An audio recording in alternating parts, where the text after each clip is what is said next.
Hello and welcome to another episode of Supercoach Insider. My name is Chris and it's been a while. Sorry guys. But I'm back with a vengeance, as they say. I thought I'd bring in a team update. It's going to be a bit of a long team update because I'm going to go through pretty much all the trades since the last update, which I think was I want to say like round 8, round 9.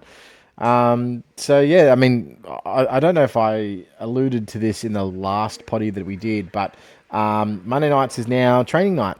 So I do basketball training with BJ, who's my stepson, and I'm now the coach of the team. So it's taken out Mondays and Tuesday nights, which obviously are the prime Supercoach nights to record podcasts. So. And they're on break now for school holidays. So, I was able to jump on tonight and get a quick one done. So, I thought I would grace you guys with my presence. Now, look, overall, team's going not too bad. Currently ranked 674th. Still managing to stay in the top 1,000. I think I got as low as 280 or something like that. Before starting to go the opposite direction, unfortunately, and had a pretty decent week this week. So we managed to come back. I think I ballooned out last week to just over 800, almost 900. I think it was like 890 or something like that. So that's the highest rank I've been for quite a while. Buys have been fine. Buys have been all good. But let's get into the scoring, and then we'll get into what has been happening and what the trades have been, guys. So I think if you go into the history tab and down here, trade history. Yeah, okay, cool. So here we go.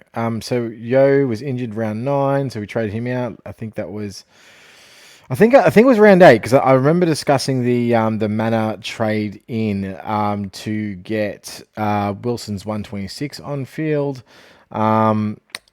I may have even done this here where we brought in Ryan, we brought in Oliver, trade out Yo because of his injury, of course, and brought in Darcy Jones. And then that's probably where it's sort of all went, not pear-shaped, but all changed up a little bit in terms of trade. So I had a pretty consistent trade plan and I managed to stick to that. I have had a couple of learnings so far, which I probably learn every year and just don't realize until later, but we'll go through that a little bit later too. So from round 10, so the Reed and Fife, we traded them out. Then Reed, I think, went 130 that week, but brought in Fisher, obviously, and Zorko. So Zorko came in for 560k. I think immediately I got that 160 that week, which is pretty good. And Fisher has been relatively good up until he missed the game winner against the Pies. Thank the Lord for that one. That was pretty good. So look, obviously Reed's been suspended since as well. So these are big wins in these trades, and I do think that these guys are going to be now keepers. Round 11, I traded out Wilson and Closey, so the two rookies down, and got in Houston and Richard. So Richards was subsequently injured the following week, but still managed to pump out 100. After that, we went out Darcy, Sam Darcy, Charlie Comben, who was a good in, and then Darcy Jones obviously had that injury that put him out for quite a while. I think it was a hamstring or something like that. And we brought in Freya. So this is the week where there was really no rookies on the bubble, so you had to pay up, it kind of killed me. So I had some enough cash to basically finish my team, enough guys making money, there wasn't going to be an issue. And then no rookies available, round 12. So I had to jump on Freya late, jump on Sullivan very late, I think 2 rounds late. And then I jumped on Rowell at 550k. Rowell's been which has been annoying, but I thought that would be a good trade in. And then round 13, I got off the Oliver train, so I wasn't keen on that anymore. Obviously, with his buy round 14, I thought, just cut your losses.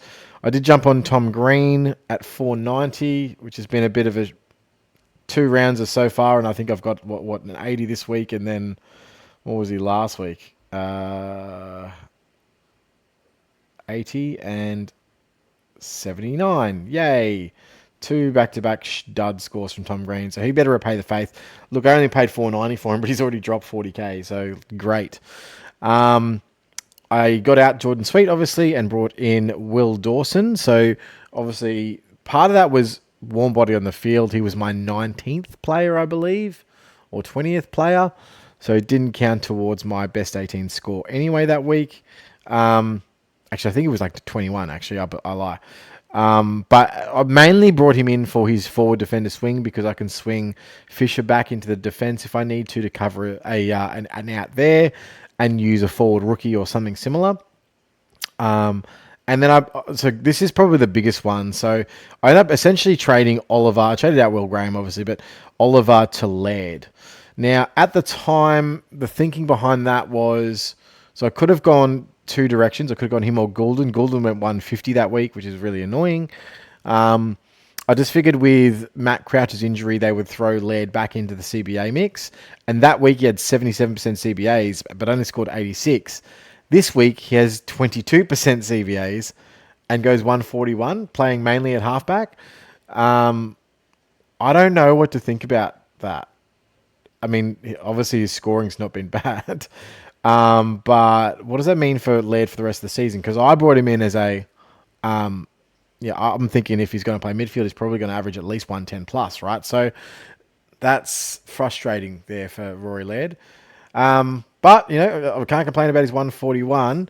Goulden, I think, probably regresses a little bit on the last couple of weeks. I know everyone's really hot on him at the moment. He's been scoring quite well, but I did a deep dive into into Goulden's stats, and the fact of the matter is he's actually playing, even though his CBA split is the same as last season, he's definitely playing far more outside, and he's got a very high turnover ratio, which is impacting his scoring ability. So his contested possessions are way down, and that's all part and parcel of the mix. And then last week, I just brought in Billy Dowling a little early to it was really just a warm body on field. Obviously, Garcia, I'd waited. I just could not wait anymore. So Garcia out for Dowling. And I got his score on field. I actually only had 18, but I still managed to score quite well, mainly because I had 16 premiums in last week, and not a lot of people did. All right, so this is how the team lined up this week. I also had the VC on Zorko, so I managed to get his captain score. Going right through, so Luke Ryan has been pretty good for us, really, but this was a pretty poor week by his standards. Dacos was sensational in the second half this week. Sheezel was great for 3 quarters and then completely died. I think he was on 115 at 3-quarter time. Houston, that's probably his best score, his first big score for me.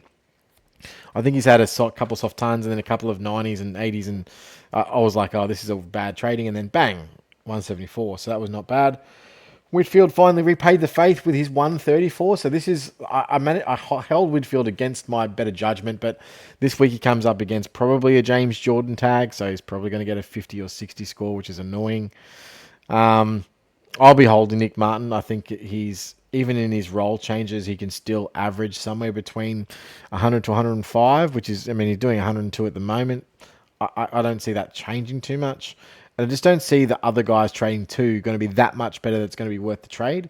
I think I'd rather hold on to a trade for it. Still have Marty Hall. Look, he's actually, I think he's off injury after the bye this week. So there's a chance that he could return in the near future. So hopefully he can get some games and maybe provide some cover back into the season. Bont has been great in the last couple of weeks. Butters, it looks like he's been suspended for a week, which is a bit weird and annoying because it does impact my trade decisions this week, but we'll see how we go. Matt Rowell, obviously, just been very disappointed since I brought him in. But again, here's the thing that's happened, guys, and I will say this is a learning for next season, right? I don't believe that we take fixture heavily enough into consideration when considering bringing people in.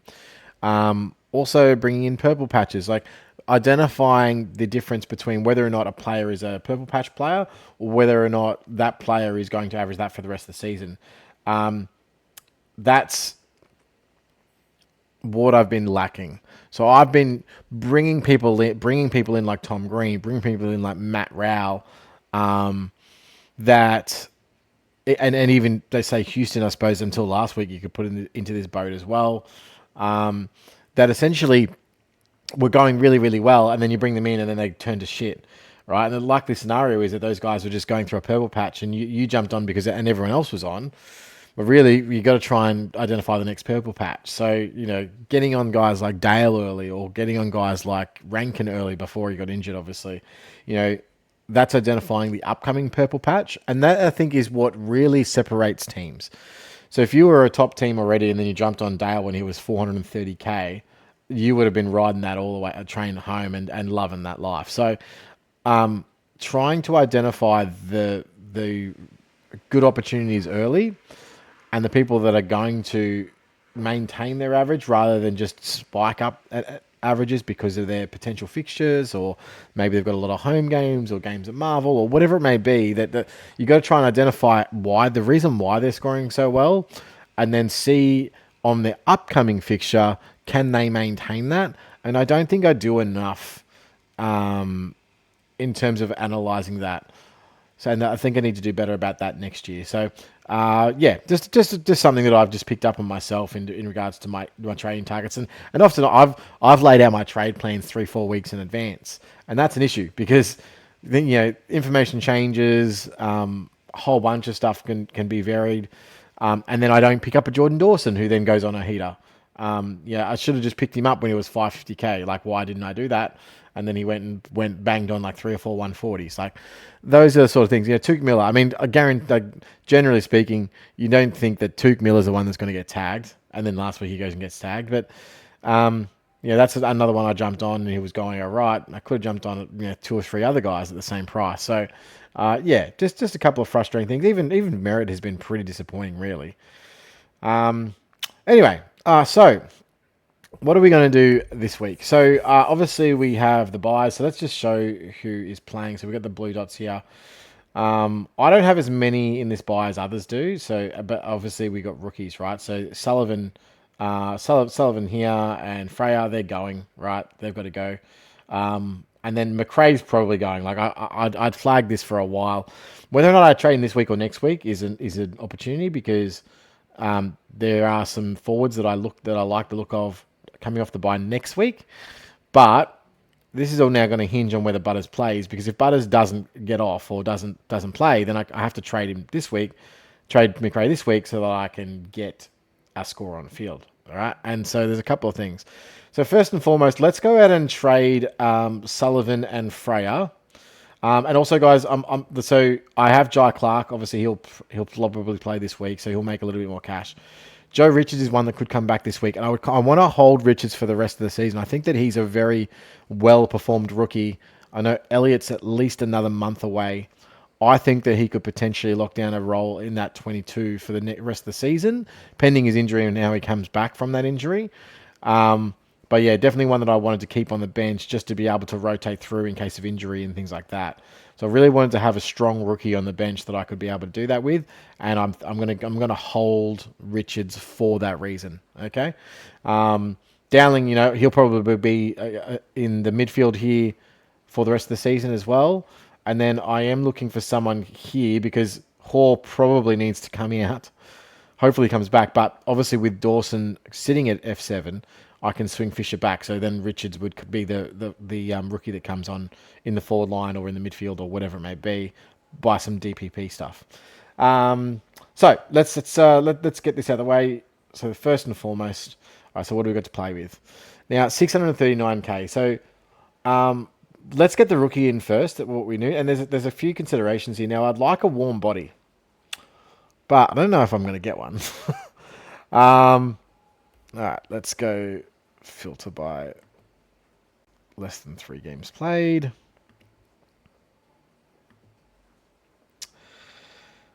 Okay, so Krieger is obviously negative 50. I think he might be the one that I'll grab next week if I need to get a rookie. He looks pretty good. Mason Cox is out another month, or 6 weeks, I think. It's 4 to 6, I think, at this point. And even when Myercheck comes back, I think what they do is I think Krieger stays in the team and they get Dean out and move Billy Frampton back, because Frampton in front of the ball is an absolute shocker and behind the ball is actually quite good. So they're probably just waiting with bated breath until that happens. But I want to see the team sheets before bringing in Krieger, right? So that's what I think will happen. whether or not it does. And Craig McRae said in the presser that Mychek could have played this week, but they just wanted to give him the extra couple of weeks off to make sure he's cherry ripe to come back, because obviously he's had a couple of reoccurrences. So, a recurrence of that same, I think it was hamstring or quad, whatever it may be. So yeah, I think that the team moving forward in terms of the tools will be Kruger and Mychek forward of the ball. Look, they could even play a third tall in either Reef or Cox when they come back, and then play him more as a permanent forward instead of that ruck forward. But we'll see how we go. Obviously, I already brought Dowling, but he's on that bubble anyway. Sin, obviously, he's not gonna. I think he's injured anyway, but. Yeah, he's injured, not coming in. So Cooper Simpson's not playing at the moment. I mean, look at this. There's just no warm bodies at all. Hey, at all. All right. Now, one place I can check is the defender. So if I move here, so there we go. So we've got Carl Warner, but I heard that he was a late in. So he seems to be, he's obviously the best break even of the week and coming off as 78. But his job security is probably through the floor. And I don't want to be bringing someone in like that, especially when we might have a really good rookie here in Ari Schoenmaker. Like, he looks good, but again, we had Wangan and Miller out last week. So what's his job security like? He's not playing this week, so I don't think I can bring him in anyway. So realistically, I think the best option is probably either Hutchinson, who's obviously, he played his first game, got a 40, or bringing in a loop, which you could do.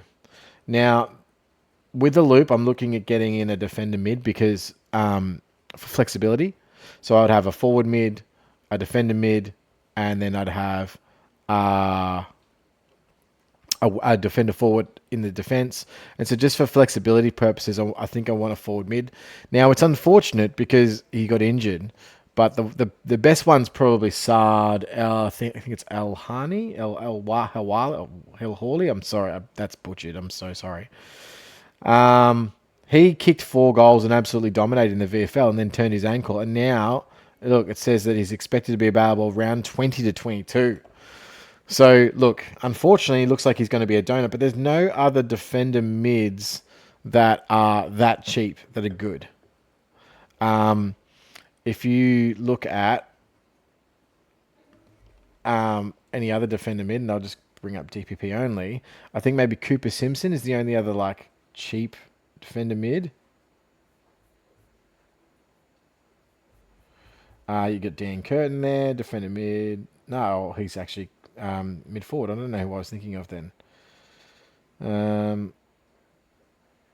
Yeah, I don't know. And like, so Geordie Payne obviously is mid forward. There's a defender forward here, Campbell Gray. I don't know what his potential is. Charlie Edwards, 117k defender mid, maybe. Billy Wilson, 117k defender mid. Yes, there's no like 102k defender mid. The only other one there that is a defender is I think it's Blight, is it? The Richmond guy. He looks like he might get a game at some point. Let me have a look. Ah, damn it. Here we go again. Sorry, guys. And then sub Martin in. And then we want to go.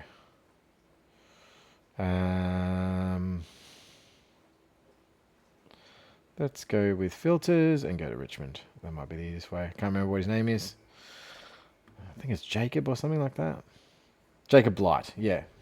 Oh, I think I got it right. Yeah, so look, he might be good, but again, it unfortunately landlocks my defense, right? So if I bring in Jacob Blight into the defender slot right there, I'm locked with Hoare and Blight. I have no defensive cover at all. Can't swing anyone. Will Dawson would have to be there, and we'd have to have like a premium mid in here. It's just not going to work, right? So I need to have someone who's a defender mid that can come in there and be a bit flexible for me. So right now, it looks to be that I'm going to get the Sard guy. Look, maybe he does play late in the season. I don't know. But with no one on the bubble, with no one really worth bringing in, it doesn't look like it is really worth it. Why can't I bring him in here? What have I done? Oh, doesn't play for Richmond, right? That might be it.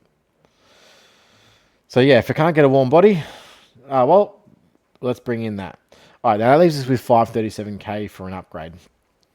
Now, I need 2 forwards. All right, so am I trading McRae at some point? Probably.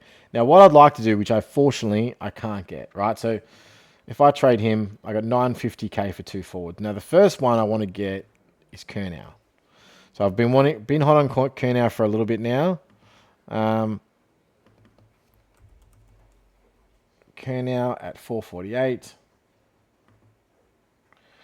And then that leaves me with 503k. Now, that's just not enough, right? So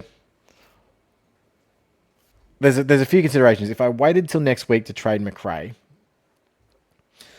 I would have options to go to Rankin and Moore, who are probably the 2 best options.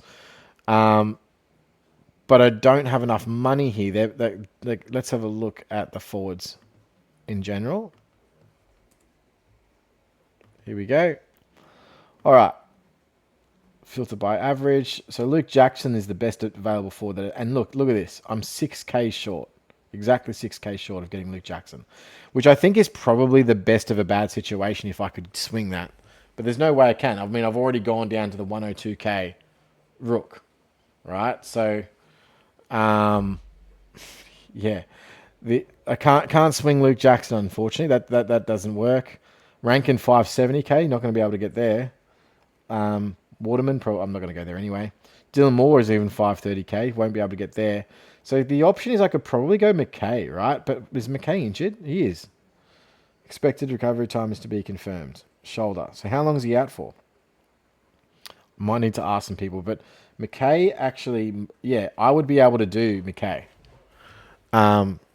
if he was coming back. Hold on. Yeah, need to do some more information on that. Danaher's too expensive. Caldwell's too expensive.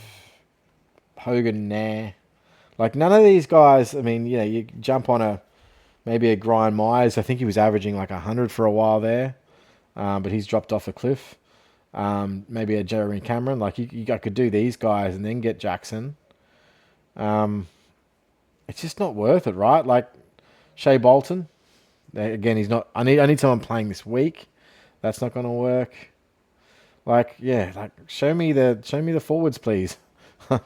Sexton, completely missed out on. Yeah, none of these work, right? So I don't know what the solution is here. What I've come around to is what I can do for this week, and then it becomes a next week problem, right? Is I can move Dowling forward. Now, if Butters is out, probably the best option to bring in is going to be Rosie, right? That would make sense. So if I bring in Connor Rosie, I think he's averaging like 90 at the moment. After his there he is. So I know he's got a 130 break even, but if he's going to be the sole mid, that could be an option there, right? Have 84k left over.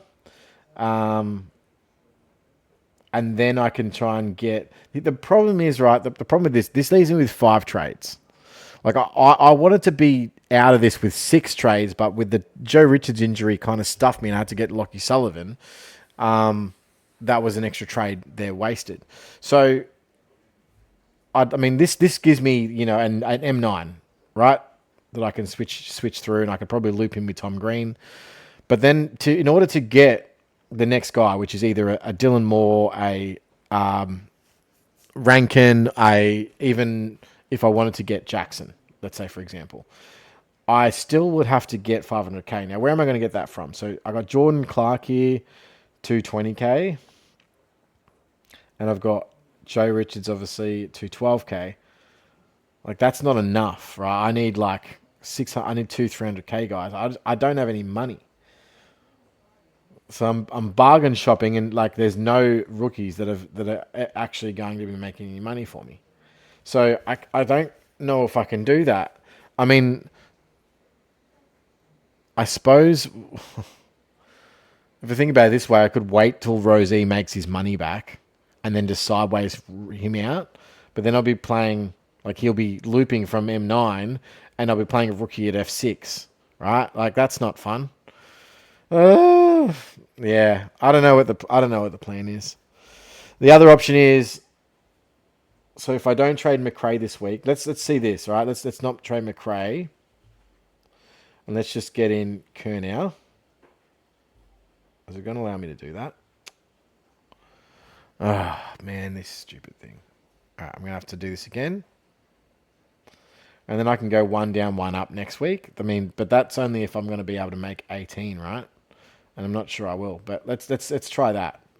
I think the Butters suspension is going to determine whether or not I have to make this move or not. All right. So we go inside.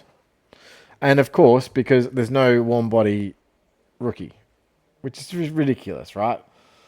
Round 15.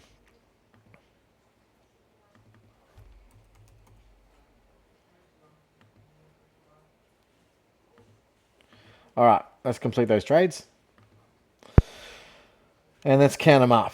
All right, so Martin, I think, is back on the field, right? Will Dawson won't play. I have one on. I mean, look, if Hall plays, that's really unlikely, but let's put him on anyway. All right, Tuke Miller on for lead. Jai Clark on.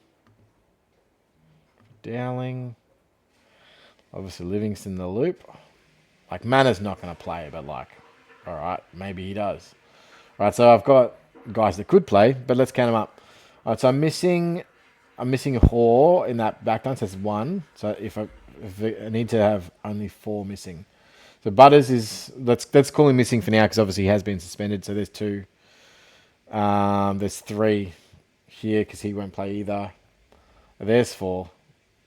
And Mana is 5. Yeah, so unfortunately I'm going to be 17 with that decision.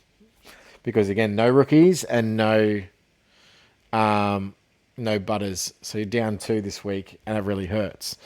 And I want to trade Jack McRae, but there's just, man, that 50, man. All he had to do was score his 90, make his break even, and he maintains his money, which is only 10k more, and that's all I needed to make those trades.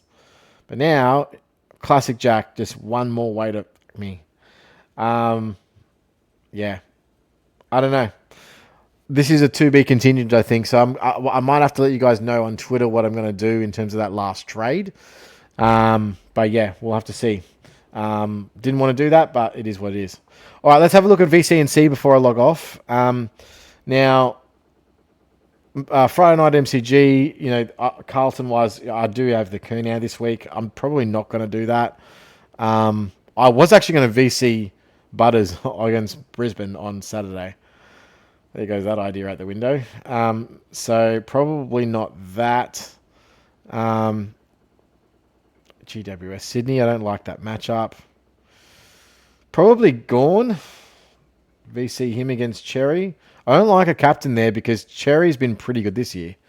But I don't mind that. And then Essendon at Yo. Or probably Captain Ryan, I think, is probably the go this week. So going into Ryan, I think that might be the play. I mean, you could throw a Merritt or a Nick Martin here, but I think that's more of a VC shout, and then a fallback onto the other guy, the Luke Ryan on the Sunday. But yeah, I think I might. I mean, Gorn's in form, had a week off. It's going to come in and just fire up a 150. Let's go that way. All right, guys. So thanks for coming along. Let's see how I finish my team off. Hopefully, because we are on break, I can come back again next week and give you guys another weekly update and go from there. But look, it's been good getting back into it, guys. I really enjoy doing these podcasts, and I do apologize I haven't been able to be as committed this year as I usually am. But love you. Have an awesome week, and I hope the rest of your buys goes well. Cheers.